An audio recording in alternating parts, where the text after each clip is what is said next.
Viral kasus penculikan dan penganiayaan warga Aceh hingga kasus pemerasan yang dilakukan oleh oknum Pas Pampres di Jakarta. Korban bahkan dinyatakan meninggal dunia pada Sabtu 26 Agustus 2023 setelah sebelumnya menjalani perawatan di RSPAD sejak 15 Agustus lalu. Menanggapi terkait berita tersebut, anggota Komisi 3 DPR RI periode 2009-2014 yang juga seorang advokat asal Aceh, Said Muhammad Mulyadi SH angkat bicara.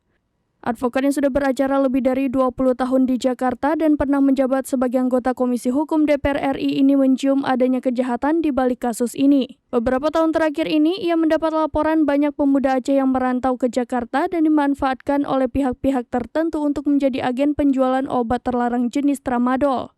Tramadol adalah obat keras yang masuk dalam daftar jenis G dalam golongan opioid yang menyebabkan kehilangan rasa nyeri. Obat ini tidak boleh digunakan selain menggunakan resep dokter, yang artinya obat ini termasuk obat keras jenis narkotika yang sangat berbahaya. Obat ini diedarkan secara multilevel marketing di kalangan pelajar, mahasiswa, dan masyarakat luas. Hal ini diperkuat dengan banyak pemberitaan soal penangkapan perantau Aceh yang terbilang baru merantau dan rata-rata muda dan lugu di wilayah hukum Banten, DKI Jakarta, Jawa Tengah, dan terakhir kasus di Subang, Jawa Barat.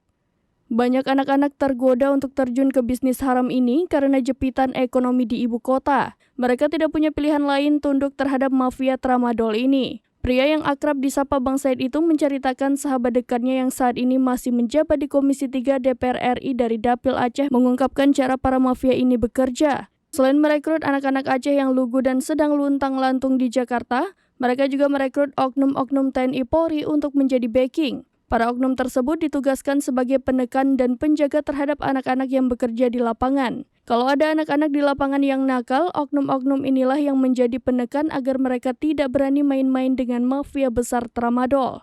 Kalau ada yang berani menipu atau tidak setor, pasti langsung diintimidasi melalui tangan-tangan oknum, bahkan ditangkap dan dianiaya.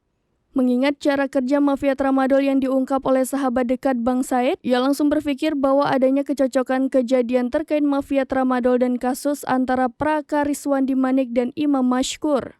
Apalagi ancaman ala mafia Meksiko dengan mengirimkan foto dan video penyiksaan Imam Mashkur ke pihak keluarga sebagai tekanan untuk memberikan uang tebusan. Namun demikian, Bang Said menghimbau agar sama-sama kita memberikan kesempatan kepada aparat hukum untuk bekerja mengungkap apa yang sebenarnya terjadi. Apalagi kasus tersebut mendapat perhatian dari semua masyarakat Indonesia pada umumnya dan masyarakat Aceh pada khususnya.